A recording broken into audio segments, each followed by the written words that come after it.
Hello students, welcome to all of you students. ਅੱਜ ਆਪਾਂ class 9th ਦੇ math ਦਾ 8th ਚੈਪਟਰ ਕੁਆਡਰੀਲੇਟਰ ਸਟਾਰਟ ਕਰਨ ਲੱਗੇ ਰਹੇ। ਫਸਟਲੀ ਰਹੇ ਆਪਾਂ ਐਕਸਰਸਾਈਜ਼ ਦੀ ਜੋ ਇੰਟਰੋਡਕਸ਼ਨ ਹੈ, ਇਸ ਚੈਪਟਰ ਦੀ ਇੰਟਰੋਡਕਸ਼ਨ ਹੈ, ਉਸ ਦੇ ਬਾਰੇ ਸਟੱਡੀ ਕਰਾਂਗੇ। ਫਸਟਲੀ ਆਪਾਂ ਸਮਝਦੇ ਰਹੇ ਕੁਆਡਰੀਲੇਟਰ ਕੀ ਹੁੰਦੀ ਹੈ। ਕੁਆਡਰੀਲੇਟਰ ਕੀ ਹੁੰਦੀ ਹੈ ਰਹੇ? ਕੁਆਡਰੀਲੇਟਰ ਕੀ ਹੁੰਦਾ ਰਹੇ? कोई भी एक पॉलीगॉन है जिसकी 4 साइड है, 4 sides polygon,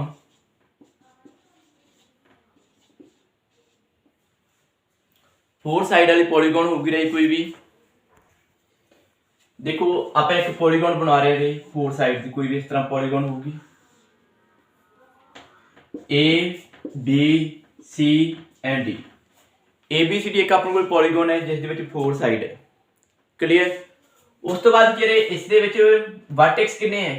A vertex, B vertex, C vertex and D vertex. Means 4 vertex हो गई, 4 वर्टेक्स एंड 4 ही एंगल होंगे एंड 4 एंगल्स। ਜਿਹੜੀ ਪੋਲੀਗਨ ਦੇ ਵਿੱਚ 4 वर्टेक्स ਹੋਣ, 4 एंगल ਹੋਣ एंड थर्ड कंडीशन ਕੀ ਹੋਗੀ ਰੇ ਵੀ ਉਸ ਦੇ ਵਿੱਚ 2 डायगोनल्स,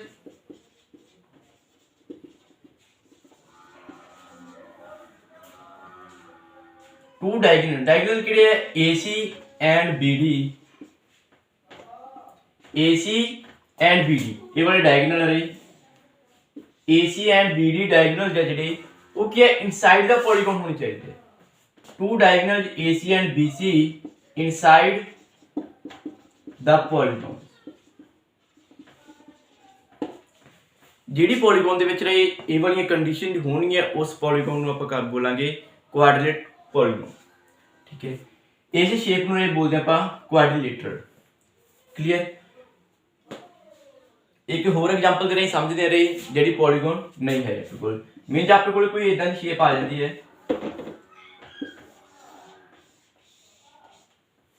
ਕਲੀਅਰ? ਇਸ ਦੇ ਵਿੱਚ ਵੀ ਦੇਖੋ ਰਹੇ ਆਪਣੇ ਕੋਲ ਕੀ ਹੈ? 4 ਸਾਈਡ है, AB साइड है, BC साइड है एंड CD साइड है और DA साइड है। 4 साइड तो होगी है एंड 4 वर्टेक्स है, वर्टेक्स भी 4 है एंड एंगल है जी वो भी 4 है।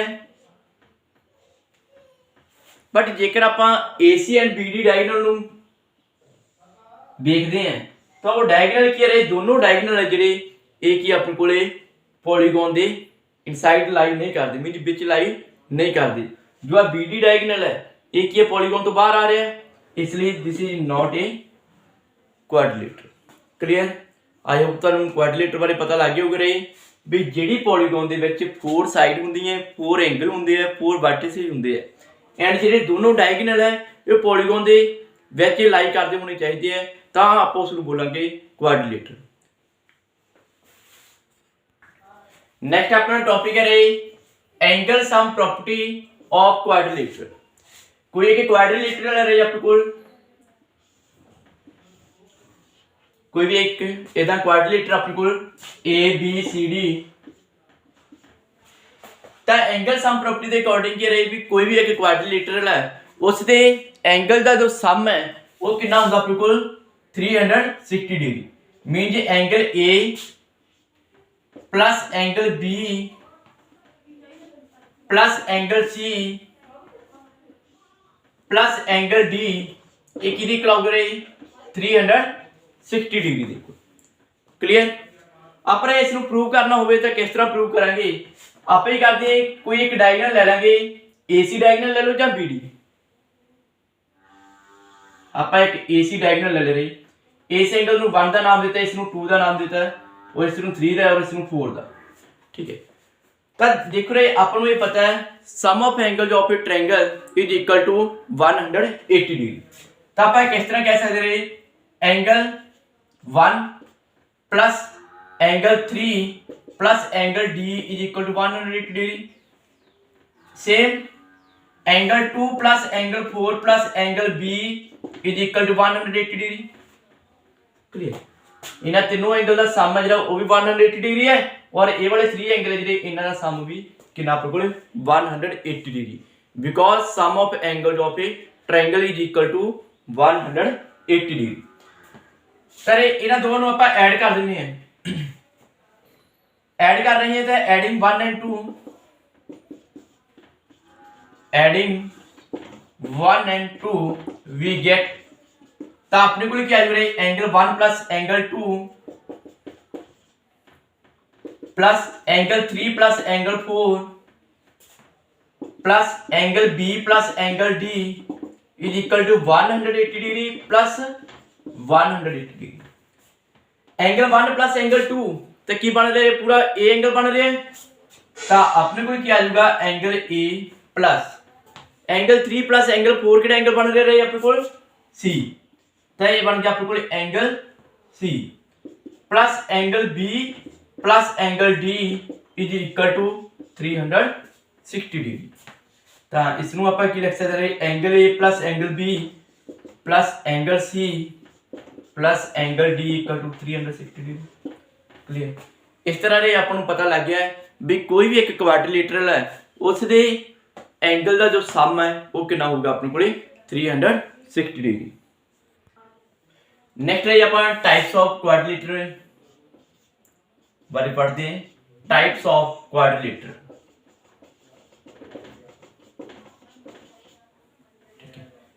फर्स्टली रे अपन टाइप्स देखते हैं किहड़ी-किहड़ी इसदियों, उस तो बाद उसनों आप एक्सप्लेन करांगे। फर्स्ट रे आप एक क्वाड्रिलेटर बनाने हैं, कोई भी एक क्वाड्रिलेटर अपने को मीन जे इदां दी कोई भी एक क्वाड्रिलेटर अपने को, ठीक है, इस तरह इदां दी कोई क्वाड्रिलेटर अपने को ए बी सी डी, ठीक है। इस दे विच रे जेकर आपां one pair of opposite side है जिहड़ा वो पैरेलल कर दईए, वन पेयर है जिहड़ा इसदा ओपोजिट साइड दा पैरेलल कर दईए, मीन जे आ दोनों A B and C D side है जिहड़ियां पैरेलल कर दईए, mean one pair of opposite side parallel,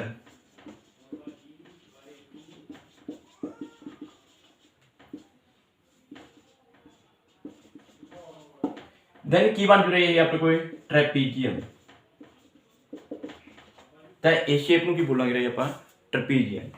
जेकर आप बोथ अपने पेयर ऑफ साइड है जी वो पैरेलल कर दिए तो उसको की बोलांगे अपन पैरेललोग्राम। दोनों पेयर है जी वो आप पैरेलल करते A B C D, both pair of opposite side are parallel, तो इसनों बोलेंगे अपन पैरेललोग्राम। क्लियर, ये वाली शेप अपने को पैरेललोग्राम होगी। पैरेललोग्राम कदों होगी नहीं, जो दोनों पेयर है जी बोथ पेयर ओपोजिट साइड दे वो इक्वल होंगे, mean A B and C D दोनों अपने को की है पैरेलल है। B C and A D है जी ये दोनों पेयर पैरेलल है, तो आप इसको बोलेंगे पैरेललोग्राम। जेकर आप कोई वन पेयर है जिहड़ा ओपोजिट साइड का पैरेलल होवे तां की बोलते हैं उसनों आपां ट्रेपीजियम। क्लियर, इसे पैरेललोग्राम नूं रहे जेकर आपां थोड़ा सीधा करके रख दईए तां वो की बन जाती है अपने को रेक्टेंगल। तां इस शेप को की बोलते हैं आपां रेक्टेंगल, जिहदियां ओपोजिट साइड पैरेलल भी हुंदियां एंड इक्वल भी हुंदियां एंड कि ईच एंगल है जिहड़ा की हुंदा अपने को 90 डिग्री का हुंदा है, तो उसनूं बोलते हैं आपां रेक्टेंगल। उस तो बाद रहे जेकर आपां ये कह दईए भी ये वाली पैरेललोग्राम है जिहड़ियां ये वाली पैरेललोग्राम है इसकी हरेक साइड इक्वल है, इसकी हरेक साइड इक्वल है, तो वो की बन रही है अपने को रोम्बस। क्लियर, ਇਹਦੇ ਵਿੱਚ ਹਰੇਕ ਸਾਈਡ ਇਕੁਅਲ ਹੈ ਬਟ ਸ਼ੇਪ ਕਿਹੜੀ ਆਉਂਦੀ ਪੈਰਲਲੋਗ੍ਰਾਮ ਦੀ, ਤਾਂ ਉਸ ਨੂੰ ਕੀ ਬੋਲਦੇ ਰਹੇ ਆਪਾਂ ਰੋਮਬਸ। ਔਰ ਜੇਕਰ ਆਪਾਂ ਇਹ ਕਹਿ ਦਈਏ ਇਸ ਨੂੰ ਸਿੱਧਾ ਵੀ ਰੱਖ ਦਈਏ ਤੇ ਸਾਰੀਆਂ ਸਾਈਡ ਇਕੁਅਲ ਵੀ ਹੋਣ ਇਸ ਦੀਆਂ, ਤਾਂ ਉਹ ਕੀ ਹੋ ਗਿਆ ਰਹੇ ਆਪਣੇ ਕੋਲ ਸਕੁਅਰ, ਤਾਂ ਇਸ ਨੂੰ ਕੀ ਬੋਲਾਂਗੇ ਰਹੇ ਆਪਾਂ ਸਕੁਅਰ। ਕਲੀਅਰ, ਇਹ ਸਾਰੀਆਂ ਰਹੇ ਟਾਈਪਸ ਆਫ ਆਪਣੇ ਕੋਲ ਕੁਆਡਰੀਲੇਟਰ ਹੈ। ਇੱਕ ਹੋਰ ਟਾਈਪ ਰਹੇ ਜਿਸ ਦੇ ਵਿੱਚ ਵਨ ਪੇਅਰ ਹੈ, वन पेयर है जो अपने को ओपोजिट साइड का sorry to consecutive ji side है उन्होंने जो पेयर है वो की इक्वल आ रहा है, मीन आ वाली साइड इस साइड की इक्वल है और ए वाली साइड इस साइड की इक्वल है, तो इस टाइप में बोलते हैं जी आप काइट। क्लीयर, ये सारियां ने टाइप्स ऑफ अपने को क्वाड्रिलेटर है। सो इन्हों राइट डाउन कर लेना, उस तो बाद आप इन्हों एक्सप्लेन करते हैं। देखो रे इसमें आप एक्सप्लेन करते हैं। हम जिवें अपने को पैरेललोग्राम आपको पता रहे पैरेललोग्राम तो किहड़ी शेप बन रही है अपने को। फर्स्ट अपने को की बन रहा है इस तो जेकर इसमें सीधा रख दिए तो की बन जूगा अपने को रेक्टेंगल। आप ही कहेंगे rectangle is a parallelogram. Short दे विच इस तरह आप पैरेललोग्राम को ड्रॉ करते हैं। Rectangle is a parallelogram in which one angle is 90 degree, one angle is 90 degree। ठीक है, जिस पैरेललोग्राम दे विच रहे वन एंगल 90 डिग्री का होगा उस पैरेललोग्राम को आप बोलेंगे रेक्टेंगल। ठीक है, और जेकर आपके को आप स्क्वायर की गल करते हैं तो की होगा स्क्वायर भी की होगा अपने को एक पैरेललोग्राम होगी। Square is a parallelogram in which each side is equal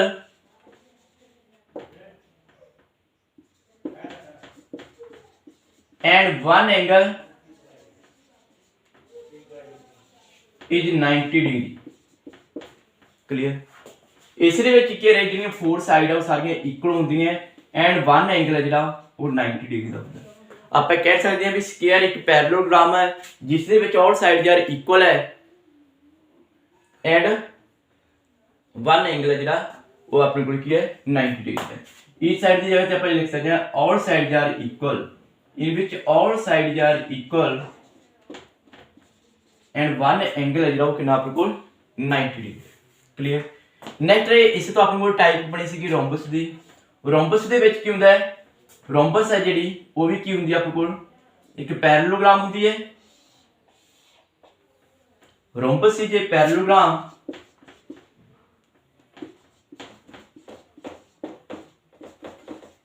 rhombus भी एक पैरेललोग्राम है in which all side are equal. Clear, rhombus दे विच रहे अपन जरूरी नहीं हुंदा भी उसका एंगल जिहड़ा 90 डिग्री का होवे या ना होवे, बट उस दे विच की हुंदा गया भी वो एक पैरेललोग्राम होनी चाहिए मीन जो ऑपोजिट साइड है जिहड़ियां वो इक्वल होनी चाहिए एंड की होना चाहिए रहे एंगल है जिहड़ा वो कितना मर्जी हो सकता है इसका। क्लियर, मीन जो 90 डिग्री दे इक्वल होवे या ना होवे तो उसनूं की बोलांगे आपां रोम्बस। इस तरह अपन की क्लीयर होया भी कोई अपने को एक पैरेललोग्राम है जिहड़ी ABCD। ठीक है, इस पैरेललोग्राम रे रेक्टेंगल है वो भी पैरेललोग्राम है, स्क्वायर है वो भी पैरेललोग्राम है, रोम्बस है वो भी अपने को एक पैरेललोग्राम है। मीजा पे कह सकते हैं सारी टाइप्स है जिन्हें पैरेललोग्राम ही है। क्लियर, जो भी प्रॉपर्टी पैरेललोग्राम ते अप्लाई होगी रे मीन सैटिस्फाई करूगी पैरेललोग्राम वो सारी प्रॉपर्टी इसनूं भी सैटिस्फाई करनी है। पहले रही आपां पैरेललोग्राम दी जिहड़ियां प्रॉपर्टीज आ उन्हां बारे स्टडी करते हैं। देखो रे फर्स्ट है अपने को opposite side are parallel. Parallelogram दे विच की है opposite side are parallel.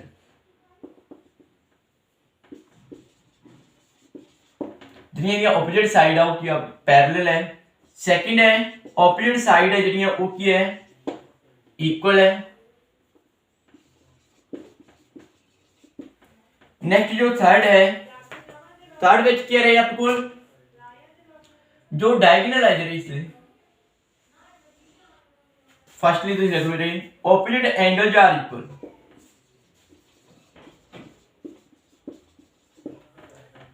Parallelogram के ऑपोजिट एंगल है जिहड़े वो इक्वल होंदे हैं। मींस की रहे angle A is equal to angle C and angle B is equal to angle D। Opposite angle equal है। उसके बाद जो AC एंड BD डायगोनल है डायगोनल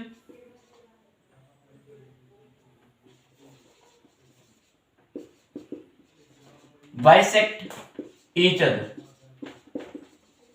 जो डायगोनल है वो की एक दूसरे को बाइसेक्ट करते हैं। मीन जो AC डायगोनल है वो BD डायगोनल को बाइसेक्ट कर रहे हैं एंड जो AC BD डायगोनल है वो AC डायगोनल को बाइसेक्ट कर रहे हैं। क्लियर, ਇਹ ਡਾਇਗਨਲ ਅਰੇ ਜਿਹੜੀ ਇਕੁਅਲ ਹੋ ਵੀ ਸਕਦੇ ਆ ਐਂਡ ਨਹੀਂ ਵੀ ਇਕੁਅਲ ਹੋ ਸਕਦੇ।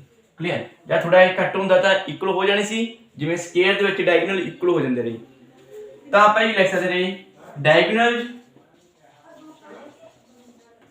may or may not be equal। Diagonal equal हो भी सकते हैं एंड नहीं भी हो सकते।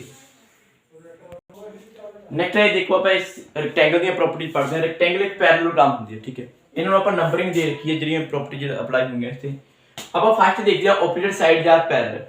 फर्स्ट प्रॉपर्टी जी अप्लाई हो रही है। सैकेंड है opposite side are equal. Opposite side है जी वो भी इक्वल है, मेरी सेकंड प्रॉपर्टी जी अप्लाई हो रही है। थर्ड है ऑपोजिट एंगल आर इक्वल। आपको पता है हरेक एंगल 90 डिग्री का होता है, इसलिए ऑपोजिट एंगल है जी वो भी इक्वल होंगे है। फोर्थ है diagonal bisect each other. Diagonal जो की है बाइसेक्ट करते होंगे है ईच अदर, ये भी प्रॉपर्टी सही है। फिफ्थ है आपको इस क्या है पैरेललोग्राम दे विच डायगोनल मे और may not be equal. Diagonal equal हो भी सकते हैं, नहीं भी हो सकती, बट रेक्टेंगल दे विच की हुंदा है डायगोनल जां इक्वल होंगे जी। डायगोनल जां इक्वल, ठीक है, दोनों डायगोनल ਜਿਹੜੇ AC एंड BD डायगोनल होंगे ਜਿਹੜੇ ਉਹ इक्वल होंगे। क्लियर? सेम स्क्वायर ਦੇ ਵਿੱਚ ਹੈ, स्क्वायर ਦੇ ਵਿੱਚ ਕੀ ਹੁੰਦਾ ਹੈ ऑल साइड्स आर इक्वल। ਇਹਦੇ ਵਿੱਚ ਕੀ ਕਿਹਾ ਆਪਾਂ ਨੂੰ opposite sides are parallel. First property satisfy कर रही है। सेकंड ਵਿੱਚ ਕੀ ਹੈ opposite sides are equal, but ਇਸ ਦੇ ਵਿੱਚ ऑल साइड्स आर इक्वल ਹੁੰਦੀਆਂ, ਤਾਂ ਆਪਾਂ सेकंड ਵਿੱਚ ਕੀ ਲਿਖਾਂਗੇ ऑल साइड्स आर इक्वल, ठीक है। एंड थर्ड है ऑपोजिट एंगल आर इक्वल। ये प्रॉपर्टी सैटिस्फाई कर रही है बिकॉज हरेक एंगल है जो 90 डिग्री का होता है। तो फोर्थ है डायगोनल बाइसेक्ट ईच अदर। तो इसलिए भी जो डायगोनल वो बाइसेक्ट करते होंगे है स्क्वायर से। एंड डायगोनल मे और may not be equal, but square दे विच की हुंदा है डायगोनल आर इक्वल होंगे हैं। क्लियर? नेक्स्ट अपने को रोम्बस है। रोम्बस भी एक पैरेललोग्राम है। इस दे विच की हुंदा है ऑपोजिट साइड है ਜਿਹੜੀਆਂ ਪੈरेलल ਹੁੰਦੀਆਂ। प्रॉपर्टी 1 सैटिस्फाई करदी है, इसनू ਆਪਾਂ ਲਿਖਾਂਗੇ ਇਸ ਦੀ प्रॉपर्टी। ਇਹ ਸਾਰੀਆਂ प्रॉपर्टी ਰਹੇ ਤੁਸੀਂ ਰਾਈਟ ਕਰ ਲੈਣੀ ਹੈ। ਜੇ ਜੋ 1 ਨੰਬਰ ਤੇ ਹੈ 1 ਨੰਬਰ ਤੇ ਕੀ ਹੈ ਆਪਣੇ ਕੋਲ ऑपोजिट साइड ਆਰ पैरेलल, ਤਾਂ ਤੁਸੀਂ 1 ਦੀ ਜਗ੍ਹਾ ਤੇ ਲਿਖੋਗੇ ऑपोजिट साइड ਆਰ पैरेलल। ਇਹ ਸਾਰਿਆਂ ਦਾ ਤੁਸੀਂ ਇਸੇ ਤਰ੍ਹਾਂ ਜਿਹੜੀਆਂ ਹੈਗੀਆਂ ਅਲੱਗ-ਅਲੱਗ प्रॉपर्टीज ਲਿਖ ਲੈਣਗੇ। ਸੈਕਿੰਡ ਹੈ opposite side are equal. Rhombus ਦੇ ਵਿੱਚ ਕੀ ਹੁੰਦਾ ਹੈ ऑल साइड्स आर इक्वल।